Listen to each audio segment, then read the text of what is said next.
எல்லா விதமான எகிப்தினுடைய கலாச்சாரங்களை எல்லாம் அவனை விட்டு அழிகிற வரையில் யுத்தத்துக்கு போறதுக்கு ஒரு பெண்ணை துணைக்கு கேட்ட முதலாளி இவன் தான். செய்யாதது பூமியில ஒன்றுமில்ல, பலப்பட்டு திடமானதாய் எழுந்து போ.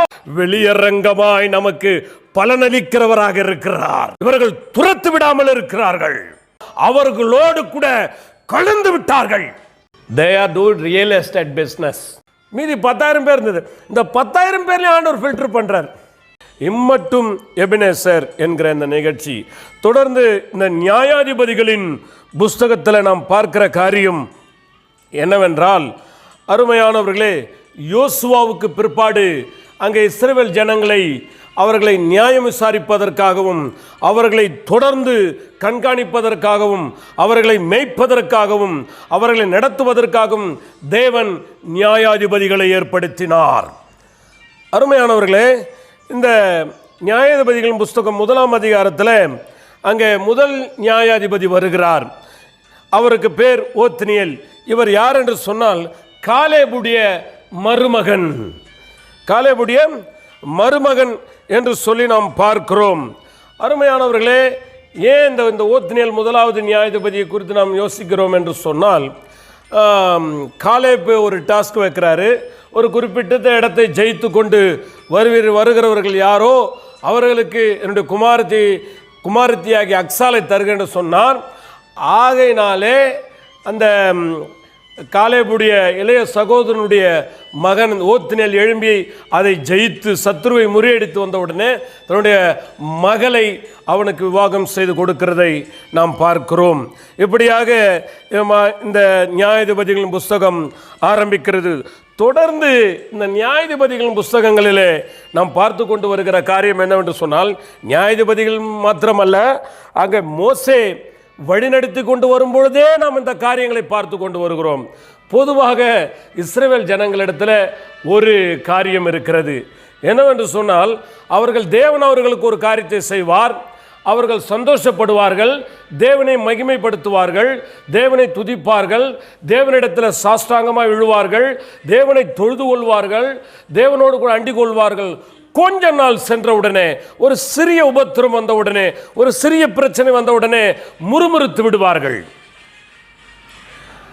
அப்படிப்பட்ட ஜனங்களை நடத்தி கொண்டு வந்த மோசே, தொடர்ந்து மோசேக்கு பிற்பாடு யோசுவா கானானுக்குள் பிரவேசித்து தேசத்தை பங்கிட்டு கொடுக்கிறதை நாம் பார்க்கிறோம். இப்படி பங்கிட்டு கொடுக்கிற அந்த சூழ்நிலையிலே அருமையானவர்களே, ஆனால் அவர்களுடைய நிலைமை என்னன்னா, யாராவது ஒருவர் இருந்து அவர்களை நடத்தி கொண்டே இருக்கணும், யாராவது இருந்து அவங்களை புஷ் பண்ணி கொண்டே இருக்கணும், யாராவது ஒருத்தர் அவங்கள நடத்தி கொண்டே இருக்கணும்னு நினைக்கிறாங்க.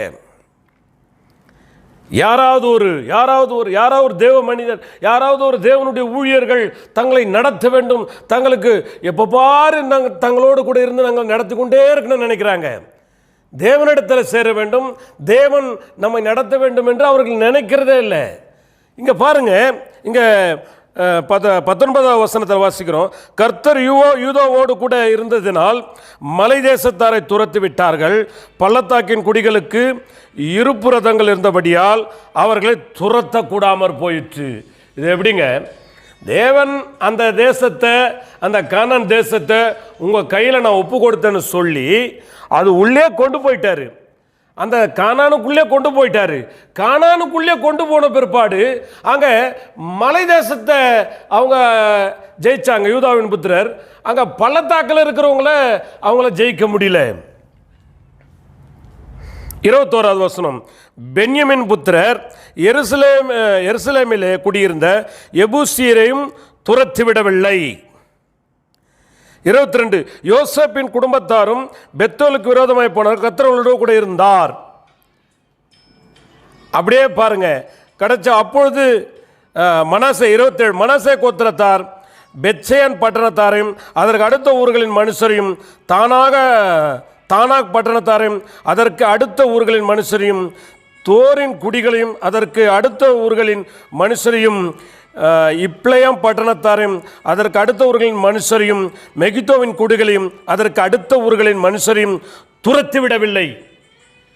பாருங்க, ஒரு கானான் தேசத்தையே தேவன் கொடுத்திருக்கிறாரு. அந்த தேசத்தில் உள்ள குடிகளை எல்லாம் இவர்கள் துரத்து விடாமல் இருக்கிறார்கள். அவங்களோடு கூட கலந்து அவங்களோடு கூட உடன்படிக்கை செய்யாதிருங்கன்னாங்க, அவங்களுடைய மார்க்கத்தை கற்றுக்கொள்ளாதுன்னாரு. ஆனால் அவங்களோடு கூட துரத்தி விடலை. ஏன் துரத்தி விட முடியலன்னா அவர்களோடு கூட கலந்து விட்டார்கள். அவர்களோடு கூட இவர்கள் கலந்து விட்டார்கள். ஆகையினால தான் துரத்தி விட முடியல. பென்யமீன் கோத்திரம் எருசலேமில் இருக்கிற எபிரேயத்தில், யூதா கோத்திரத்தார் மலைகளின் தேசத்தை துரத்தினாங்க, பள்ளத்தாக்கில் இரும்புறதற்கும் துரத்தலை. ஸோ இப்படியாக எல்லாரும் அவங்கவுங்க இருக்கிற அங்கே குடிகளை துரத்தி விடாமல் அங்கேயே வைத்து அவர்களோடு கூட இவர்கள் உடன்படிக்கை பண்ணி பிணையக்கூடிய சூழ்நிலை உண்டானது. எதை காட்டுது?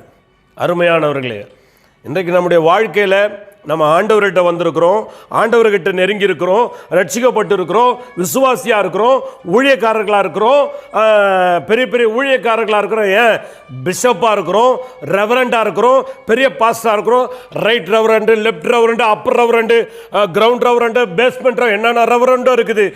எத்தனையோ ஊழியர்கள் இருக்கிறான்னு சொல்கிறோம். ஆனாலும் வாழ்க்கையில் தேவனுக்கு பிரியமில்லாத காரியங்கள் விட முடியல. பணாசை நம்ம விட்டு போல, பெண்ணாசை நம்ம விட்டு போல, மண்ணாசை போல. எனக்கு தெரிந்த ஊழியர்கள் கிட்டத்தட்ட நிறைய பேர் நான் பார்த்துருக்கிறேன். பர்டிகுலரா ஒரு 4-5 பேர் நல்ல எல்லாருக்கும் பிரபலமானவங்க.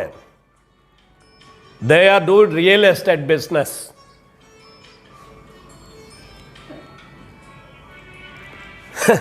ரியல் எஸ்டேட் பிஸ்னஸ்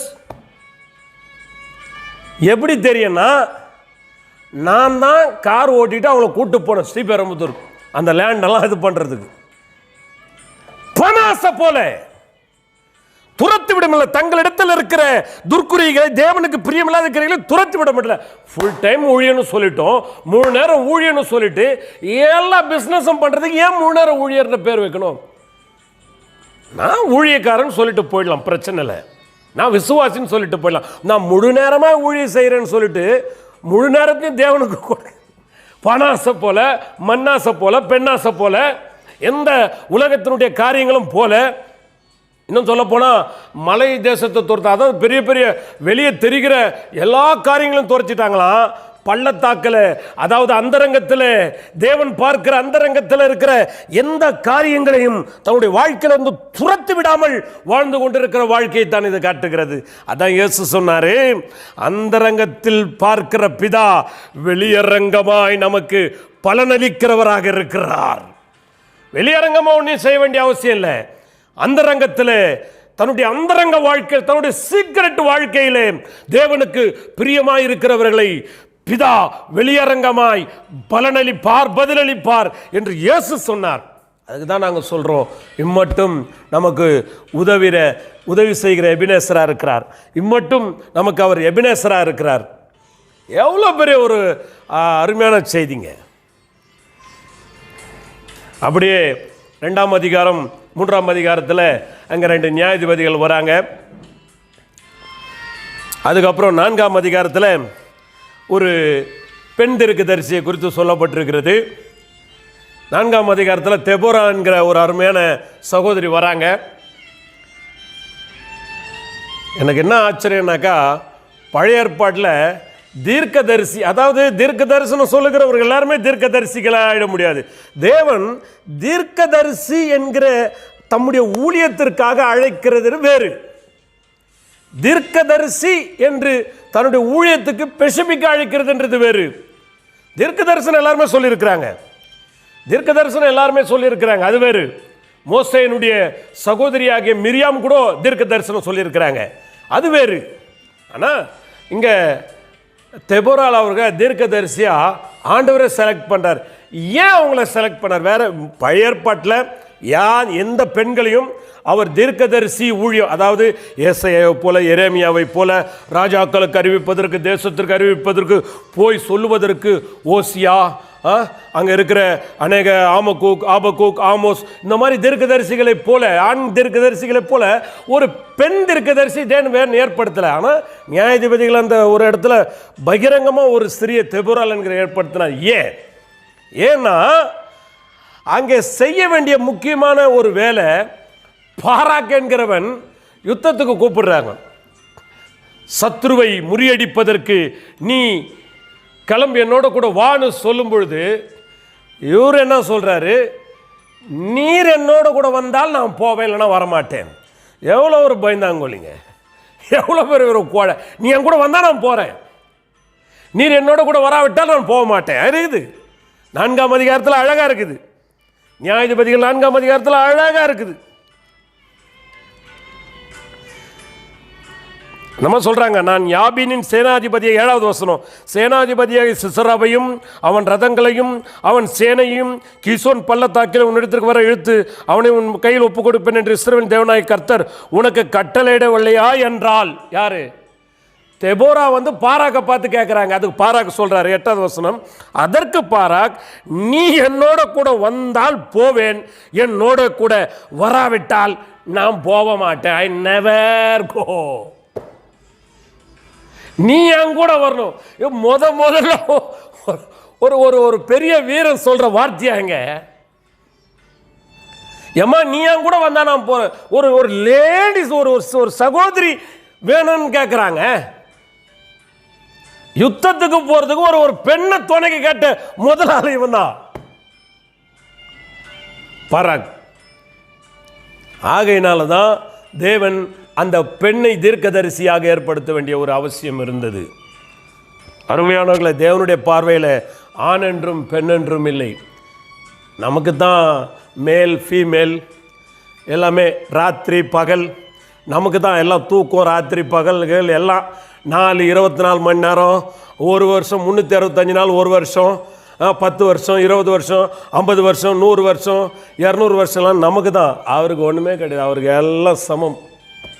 லாஜிக்கே கிடையாது அவர்கிட்ட. லாஜிக்கெல்லாம் நமக்கு தான், அவர்கிட்ட லாஜிக்கே ஒர்க் ஆகாது. நம்மளாம் சார் லாஜிக் பேசுவோம்ல, இத்தனை ஒரு மனுஷன் இத்தனை சென்டிமீட்டர் சாய முடியாது, சாஞ்சா கீழே விழுந்துருவான். அவர் மனுஷனை அப்படியே இப்படி மைனஸ் மாதிரியே மிதக்க கூட வைப்பார். அங்கே லாஜிக் இல்லை, அங்கே கிராவிட்டி ஒன்றுமே எதுவுமே நம்ம பேச முடியாது. காத்திருக்கிற இடத்துல மனுஷன் இப்படி பிளாட்டாக மைனஸ் மாதிரி இருக்க முடியுமா? அவரால் முடியும். தேவனால் கூடாத காரியம் ஒன்றுமே இல்லை. ஸோ ஆகையினால ஒரு ஸ்திரியை தீர்க்கதரிசியாக ஏற்படுத்த வேண்டிய அவசியம் தேவனுக்கு ஏற்பட்டது. அதன் பிறகு அவங்க யுத்தத்துக்கு போகிறாங்க, ஜெயிக்கிறாங்க. ஒரு பெரிய அங்கே பாடல்கள், துதி பாடல்கள், சந்தோஷம், ஆடி பாடுறாங்க. 6ஆம் அதிகாரத்தில் ஒரு நியாயாதிபதி வருகிறார். அவருக்கு பேர் கிதியோன். அந்த கிதியோனை ஆண்டவர் கூப்பிடும் போது என்ன சொல்லி கூப்பிட்றாருனாக்கா, அதாவது அங்கே மீதியானியரும் இஸ்ரவேலரும் குறித்து சொல்லப்பட்டிருக்குது. அங்கே பிக்சர் நிறைய பேர் இருக்கிறாங்க, ஆனால் பர்டிகுலராக 6ஆம் அதிகாரத்தில் மீதியானியர் தான் இஸ்ரவேலுக்கு ரொம்ப தொல்லை கொடுக்குறாங்க. இவங்க தொல்லை கொடுக்கறதுக்கெல்லாம் காரணம் என்னங்க? 1ஆம் அதிகாரத்தில் வாசித்தோம், போன எபிசோடு ஜோசுவா புஸ்தகத்திலே வாசித்தோம், துரத்திவிட வேண்டிய ஜனங்களை துரத்திவிட கூடாமல் போனால் உனக்கு பிரச்சனை தான். என் வாழ்க்கையில் எப்பவுமே முரட்டாட்டம், முரட்டு சுபாவம், கோபம், வெறி இவைகளை நான் விட முடியலன்னா அது எனக்கு பிரச்சனை தான். அதை துரத்தணும் சொல்றாரு ஆண்டவர். சொன்னார், நான் போய் வேறொரு தேற்றவாளனை உங்களிடத்தில் அனுப்புவேன். அவர் பாவத்தை குறித்து, நீதியை குறித்தும், நியாய தீர்ப்பை குறித்தும் கண்டித்து உணர்த்துவார். என்னங்க இதுக்கு மேலே என்னங்க வேணும்? அவர் அந்த 3 காரியங்களும் குறித்து கண்டித்து உணர்த்துவார்னு சொல்கிறாரு.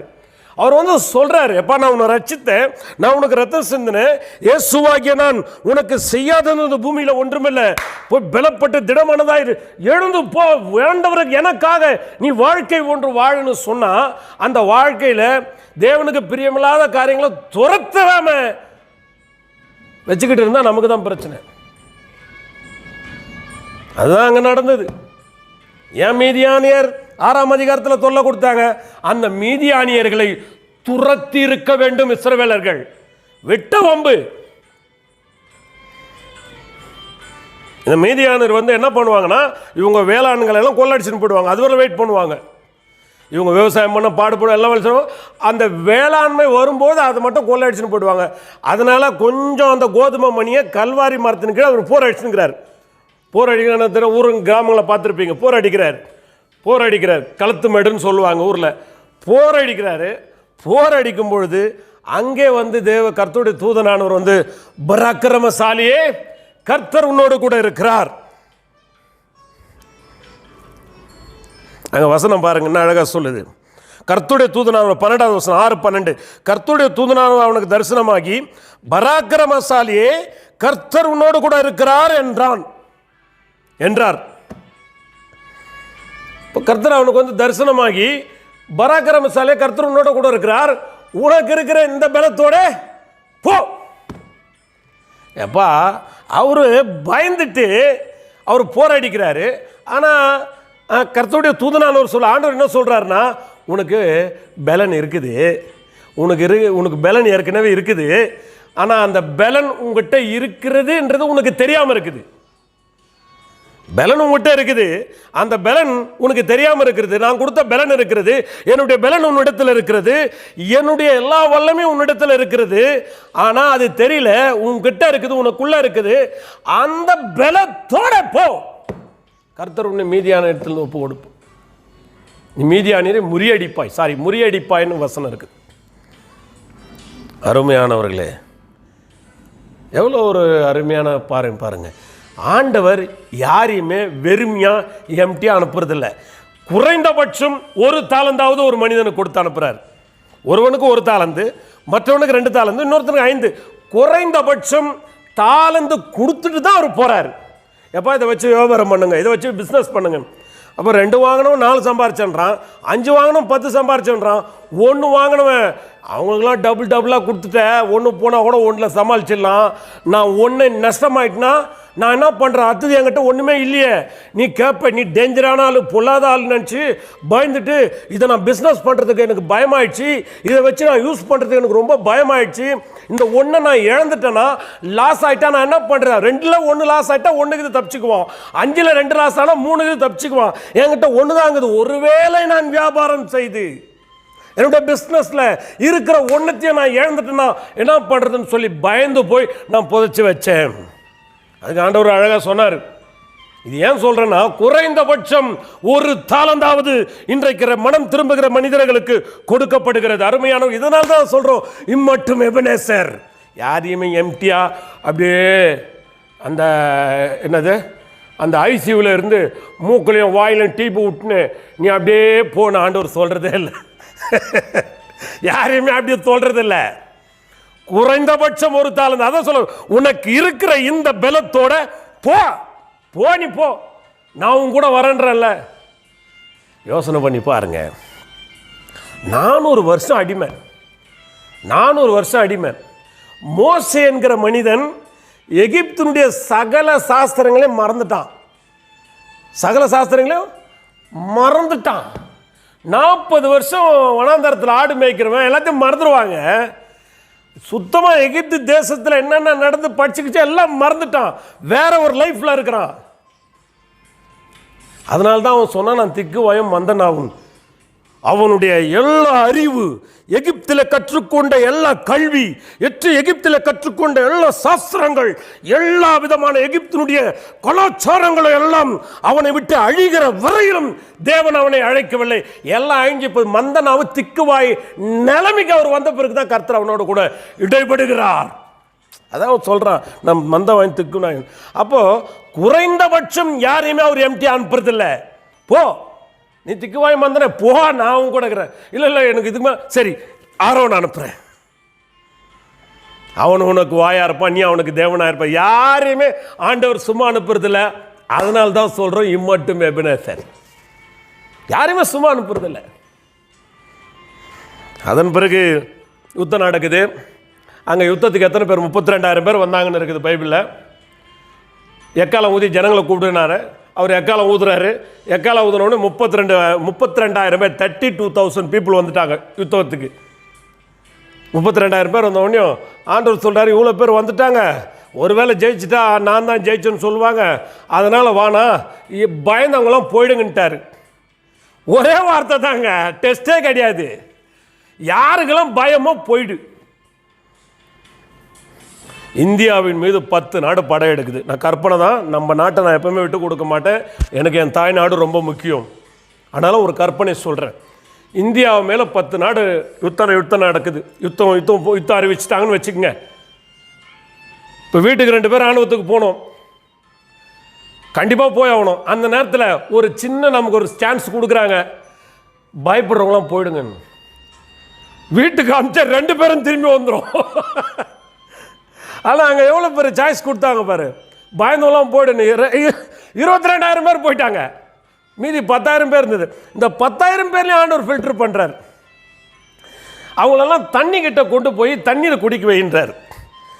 தண்ணீரை குடிக்க வைக்கும் பொழுது அங்கே விஷயம் என்னன்னா, அந்த 10,000 பேரில் 9,700 பேர் 9,700 பேர் நல்லா தண்ணியில் இறங்கிட்டான். தண்ணியை பார்த்தோன்னே தண்ணியில் இறங்கி கம்ஃபர்டபுளாக முட்டைப்பாடு குடிக்கிறான்.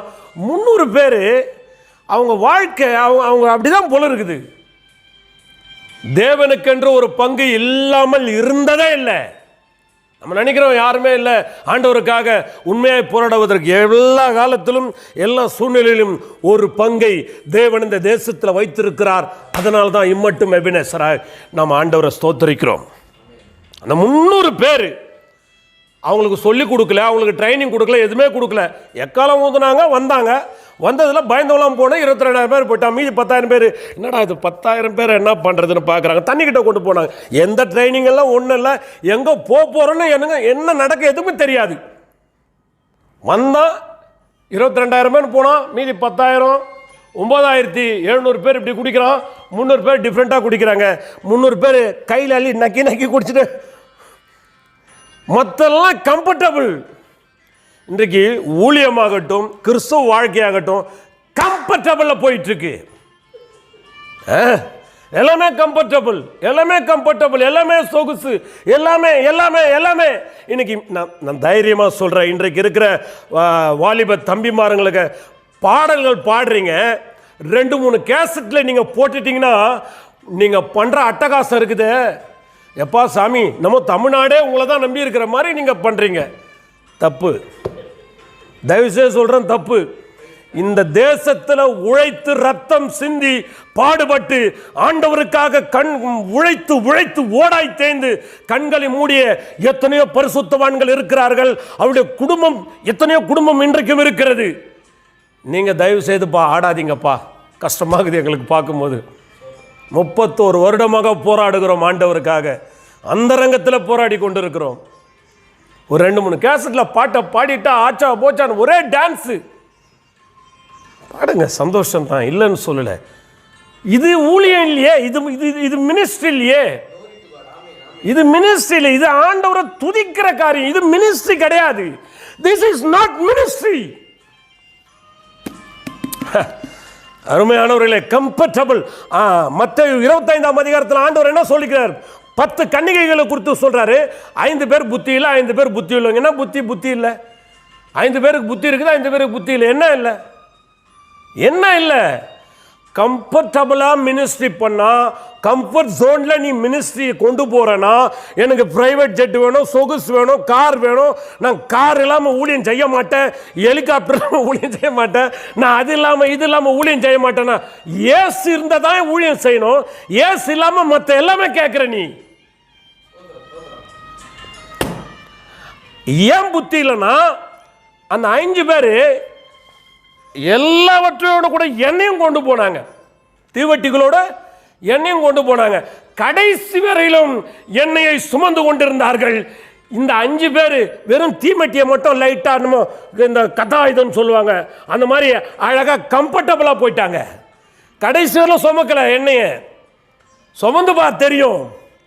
கடைசி வரையிலும் அந்த பாரத்தை சுமக்க கூடாமல், கடைசி வரையிலும் சுமக்காம இவங்க எண்ணெய் தீர்ந்து போய், இவங்களும் கொஞ்சம் தான் எடுத்து வந்தாங்க, அவங்களும் நிறைய கொண்டு வந்தாங்க.